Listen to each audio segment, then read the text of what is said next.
कर्नाटक में मुस्लिम आरक्षण और बजरंग दल को बैन करने का वादा कांग्रेस के लिए जीत की कुंजी साबित हुआ, क्योंकि कांग्रेस को एक मुश्त मुस्लिम वोट मिले। कांग्रेस ने 15 मुस्लिम उम्मीदवार उतारे थे, जिनमें 9 जीते। जेडीएस ने 23 मुस्लिमों को टिकट दिया, लेकिन एक भी नहीं जीता। जेडीएस के गढ़ पुराने मैसूर में भी कांग्रेस को वोट मिले, क्योंकि कांग्रेस ने प्रचार के दौरान खुलकर जेडीएस को बीजेपी की बी टीम कहा था। बात साथ, मुस्लिम वोटर्स ने न सिर्फ बीजेपी से दूरी बनाए रखी, बल्कि जिस पार्टी पर उन्हें नतीजों के बाद बीजेपी से गठबंधन की आशंका थी, उससे भी किनारा कर लिया। इसलिए अब जमीयत उलेमा ए हिंद के अध्यक्ष सैयद अरशद मदनी ने मांग की है कि कांग्रेस अपने वादे पूरे करे।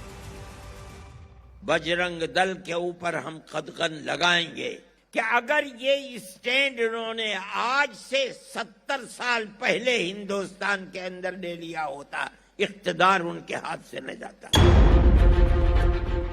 बात यहीं तक नहीं रुकी। अरशद मदनी के भतीजे हसन मदनी ने तो हिंदू वर्सेस मुस्लिम राष्ट्र का मुद्दा खड़ा कर दिया। अगर वो हिंदू स्टेट की बात कर रहे हैं और वो गद्दार नहीं है, मुसलमान अगर इस्लामी देश की बात करेगा वो गद्दार कैसे हो जाएगा?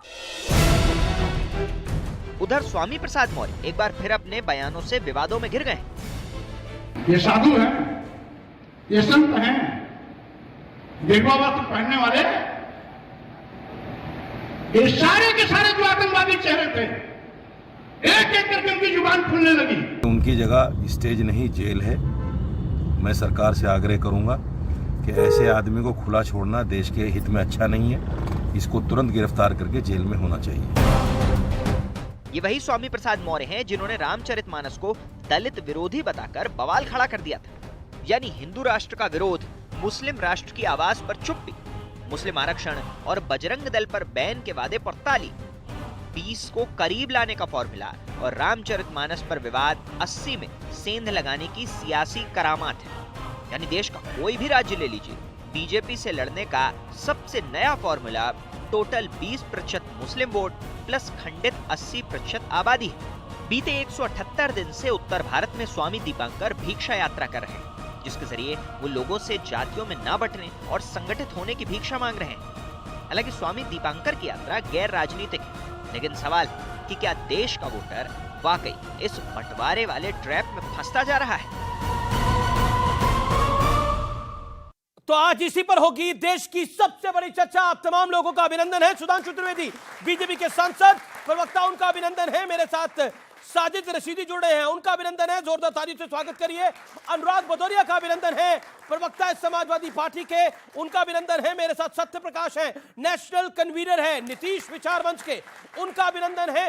स्वामी दीपांकर है, लगातार भिक्षा यात्रा कर रहे हैं, उनका अभिनंदन है। खास तौर पर आज हमने इस चर्चा के लिए बुलाया है। स्वामी जी, तो आज की शुरुआत आप ही से कर देते हैं। आप तो यात्रा कर रहे हैं कि कोई बटे ना, कोई बटे ना, सब एक हो जाए, लेकिन सियासत तो कुछ और कहती है, पॉलिटिकल पंडित तो कुछ और कहते हैं, और हम भी कुछ और ही कहते हैं। हम जब चुनावों का विश्लेषण करते हैं, ये मैं मानता हूं बात, हम भी जब चुनावों का विश्लेषण करते हैं तो यही करते हैं कि मुस्लिम वोट तो एक मुश्त इधर पड़ गया, लेकिन दूसरी तरफ ओबीसी कहां गया, दलित कहां गया, अब तो महादलित भी हो गया है, अति पिछड़ा भी हो गया है, पिछड़ों से ज्यादा। तो आप तो सक्सेसफुल ही नहीं हो रहे अपनी यात्रा के अंदर। अगर आपको ऐसा लगता है तो आपको जमीनी हकीकत देखनी होगी। मैं बड़े गर्व से कहता हूं, उसमें भिक्षा दाल आटा चीनी चावल की नहीं है अमीश भाई, उसमें भिक्षा है जातियों में विभाजित ना होकर एक हिंदू होकर रहो। और यह भिक्षा, और तकरीबन 5 लाख लोगों को, मैं आंकड़ा दे रहा हूं, 5 लाख लोगों को इसी तरह से हाथ खड़ा कर कर मैं स्वयं संकल्प दिला चुका हूं। पश्चिमी उत्तर प्रदेश के 26 जिलों की यह यात्रा है। थोड़ा सा दिल्ली, थोड़ा सा हरियाणा, थोड़ा सा उत्तराखंड जुड़ा था जब यहां पर आचार संहिता लगी थी। बस मात्र इतना कहूंगा, अभी पश्चिमी उत्तर प्रदेश है, अगर देश भी करना हुआ तो रुकूंगा नहीं जी, पर सनातन को बटने नहीं दूंगा। तो मैं आपके पास आता हूं, सर आपके पास आता हूं सत्य प्रकाश जी। सत्य प्रकाश जी, आपसे मेरा एक सवाल है, और आपने तो ये जो नया वेरिएंट है, जो तुष्टीकरण का डबल क्रॉस है, जिसमें 20 हमारा और 80 में भी बंटवारा, 20 तो आरजेडी आपके साथ ले आएगा, राष्ट्रीय जनता दल ले आएगा, लेकिन 80 में भी काट का समाधान आपने ढूंढ लिया है। और इसके लिए अगर जनता ताली आपके लिए बजाना चाहे तो वो उनकी मर्जी है कि आपने समाधान ढूंढ लिया। आपने रामचरितमानस में भी सवाल खड़ा करवा दिया अपने नेताओं से। देखिए, उसमें उनका व्यक्तिगत राय था। नीतीश कुमार जी ने स्पष्ट कहा हम सभी धर्म ग्रंथों का सम्मान करते हैं। तेजस्वी जी ने भी कहा कि संविधान हमारा धर्म ग्रंथ है, हम उस पर चलते हैं। जहां तक जातियों के बंटवारे और हिस्से का सवाल है, यह सवाल कब उठाता है कोई? जब वो पिछड़ी जातियां जो हाशिए पर विकास की रोशनी पे पीछे छूट जाती हैं, जब वो अपने हक के लिए खड़ी होती है तो कहता है जातिवाद बढ़ रहा है। Indira Svane versus union of India का एक केस है जिसमें सुप्रीम कोर्ट ने कहा बराबरी गैर बराबरियों के बीच नहीं, अनइक्वल्स नॉट अमंग इक्वल्स। ये फैसला दिया तब जाकर के हाशियों पे पड़े समाज को रोशनी मिली। एक मिनट जी, जातियां आप कह रहे हैं सर, आप ही को मौका दे रहा हूं, आप ही को मौका दे रहा हूं। आप कह रहे हैं हाशिए पे जो समाज है उसके लिए ये सब कुछ हो रहा है, यही कह रहे हैं ना आप? अब एक सवाल जी, आपको सच्चर कमेटी की रिपोर्ट आई थी, मुसलमान हाशिए पे नहीं है, वहां पे कोई बंटवारा नहीं है, है। तो कभी आपने बोला उसमें? बिल्कुल है। कभी बोला तो बताइए। बिल्कुल बोला है, बताइए, कोट करिए, किसने बोला? कोट करिए। बता रहा हूं, बिहार की सरकार ने अल्पसंख्यक समाज के लिए हमेशा काम करते हुए उनको शिक्षक बनाया, परित्यक्ता महिलाओं को वजीफा दिया और बिना भेदभाव किए सारी लड़कियों को पोशाक साइकिल देकर स्कूल भेजा।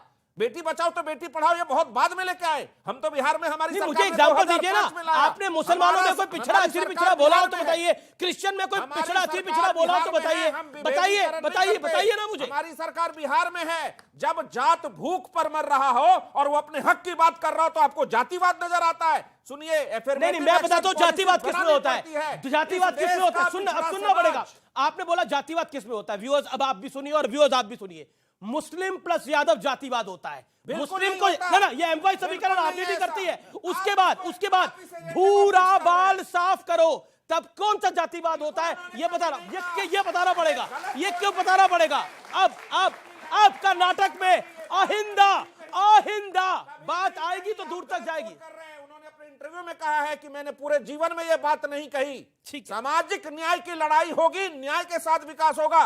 भारतीय जनता पार्टी ने जब सबका उड़ाया उपहास तो काहे का सबका साथ सबका विकास। 80 करोड़ लोग 5 किलो राशन पर जिंदा हैं। 9 साल में आपने देश की माली हालत ऐसी क्यों की कि 80 करोड़ लोग 5 किलो चावल लेने आपके दरवाजे खड़े हैं।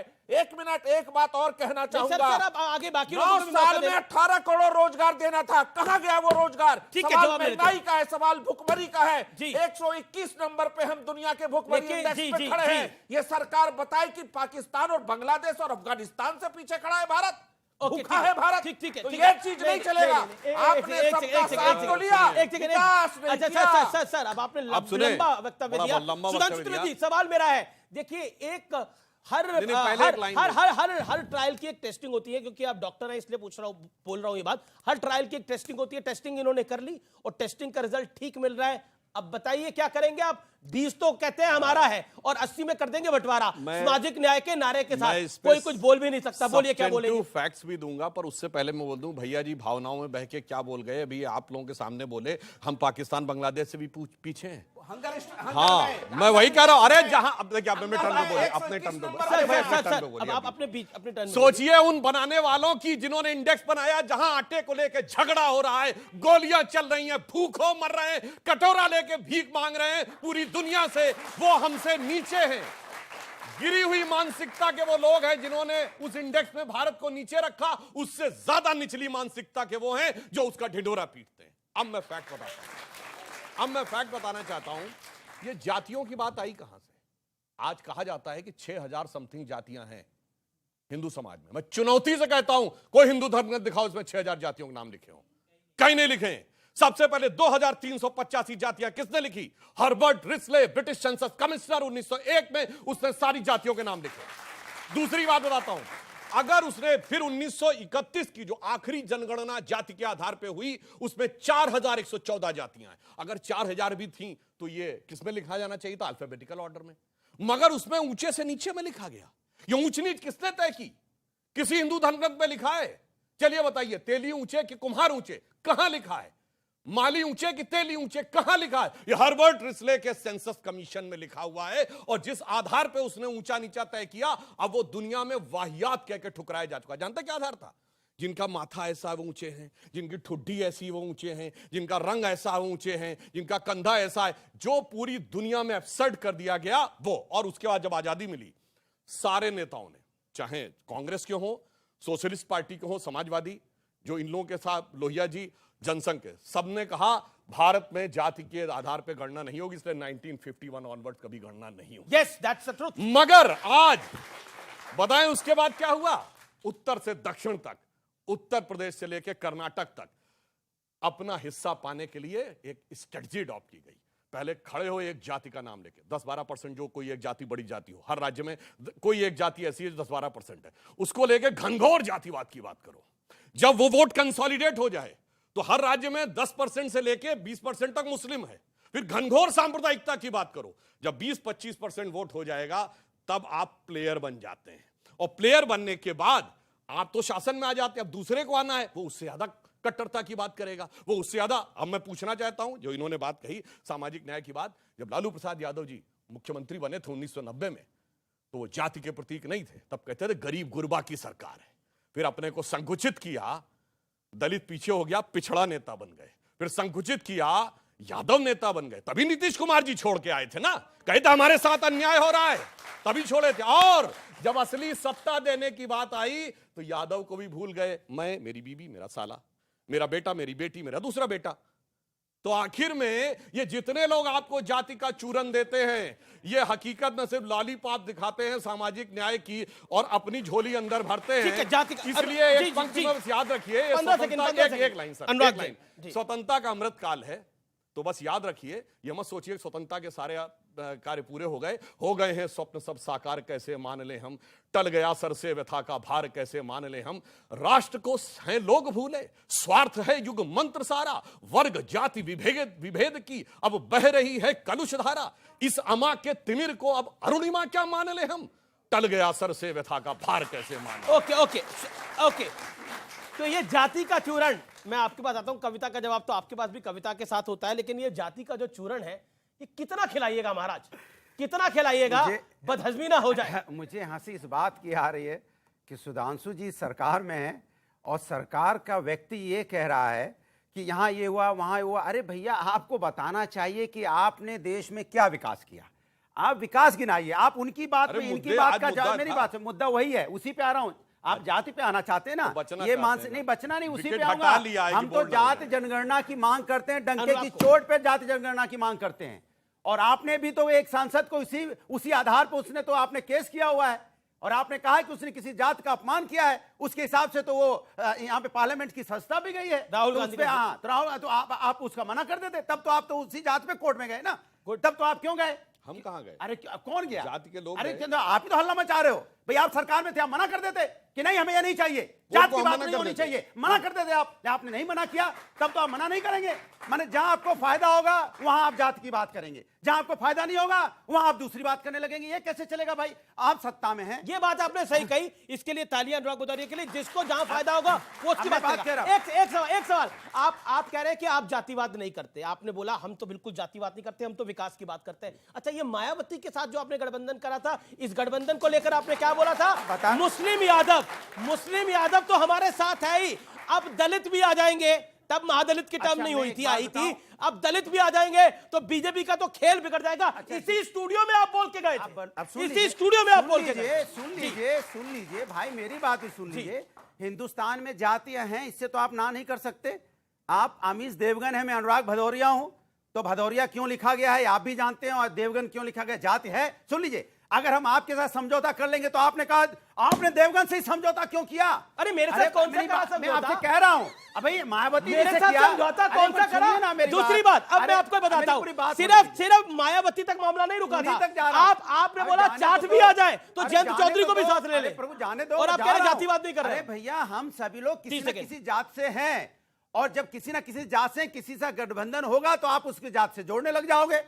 अब कहोगे कि उसकी जात के साथ हो गया, तो ये तो आपकी देखने में चश्मे में दिक्कत है, तो उसका मैं क्या कर सकता हूं? नहीं, आप क्या करें? आप किसी के साथ मिल रहे तो आप उसके हिसाब से देख रहे हो। हमने जो विकास का काम किया, चलिए आज समर्थन कर दूं। क्यों करा था गठबंधन? अच्छा, मायावती से गठबंधन क्यों करा था और जयंत चौधरी से गठबंधन क्यों करा था, बता दीजिए। चलिए, मेरा चश्मा खराब, इन सब ने भी चश्मे डाले, इन्होंने तो काला, आपकी अनुमति हो, इन्होंने तो काला डाला हुआ है। इन्होंने तो काला डाला हुआ है, लेकिन बोलने तो हो दो। सकता है मैडम आपका कोई लेकिन आपके अनुमति तो इनका समर्थन करना लेकिन चाहता मेरा हूं। पॉइंट मैं ये है, इनका समर्थन करना गठबंधन क्यों किया था? देखिए हम आज बताइए मायावती के साथ गठबंधन क्यों किया था? जयंत चौधरी के साथ गठबंधन क्यों मैं किया चाहता था? हूं उत्तर प्रदेश का, देश का विकास हो, और अच्छा। जब हमें कोई विकास का रास्ता कहीं से भी नजर आता है कि मुझे लगता है कि हम उत्तर That's प्रदेश को the आगे ले जा point सकते कि हैं, विकास और हमें के लिए लगेगा कि करा हम देश था। को, राष्ट्र को आगे ले जा अच्छा सकते ठीक हैं। है, ये कह रहे हैं मैं इनका कि पक्ष ये लेना राष्ट्र चाहता हूं। और विकास के लिए सब कुछ कर रहे थे। मैं इनकी बात चश्मे से गलत है सहमत लोगों हूं के। कि ये लोग जातिवाद नहीं करते। उत्तर से दक्षिण तक एक एक जाति के नाम पे जितनी पार्टियां खड़ी हुई हैं, उसमें से चुनौती से कहता हूं एक पार्टी बताइए जिसने वास्तविक सत्ता अपनी जाति के किसी व्यक्ति को दी हो। जातिवाद नहीं, परिवारवाद करते मैं हैं, बता दूं। सिर्फ और सिर्फ उत्तर से दक्षिण तक। मैं कहना चाहता हूं, सुनिए, मैं बताना चाहता हूं, उत्तर प्रदेश से लेकर तमिलनाडु तक देख लीजिए, जिन्होंने कहा हम फला फला फला समुदाय के लिए आए हैं, और जब सत्ता मिली तो केवल परिवार। और महत्वपूर्ण बात बताऊं, ये सब वो नेता हैं जिन्होंने कहा हम वंचितों पिछड़ों की बात करते हैं, और देखते देखते उनके परिवार सैकड़ों करोड़ की संपत्ति के मालिक हो गए। आज इस भारत की राजनीति में सबसे अमीर नेता वो हैं जिन्होंने कहा हम गरीब की राजनीति करते हैं। याद करिए, लालू प्रसाद यादव जी कहते थे गरीब गुरबा की सरकार है। आज गरीब गुरबा का परिवार बिहार का सबसे अमीर परिवार है, जिसके कि यहां पर फार्म हाउस भी हैं, शॉपिंग मॉल भी हैं, सैकड़ों करोड़ का नोटिस भी है, सब कुछ है। वही स्थिति यह है, बोल मजूरा हल्ला बोल, बोल किसानों हल्ला बोल, लोहिया जी की बात होती थी। आज उस परिवार की यह हैसियत है कि उसकी पार्टी का एक मंत्री गायत्री प्रजापति, जो बिलो पॉवर्टी लाइन में थे, 10 साल के अंदर ऑफिशियली 150 करोड़ की संपत्ति करते हैं। यह होता है, इसीलिए कोई परिवारवादी नहीं है, यह सिर्फ भ्रष्टाचारवादी और परिवारवादी है, कोई जातिवादी नहीं। ठीक है, अब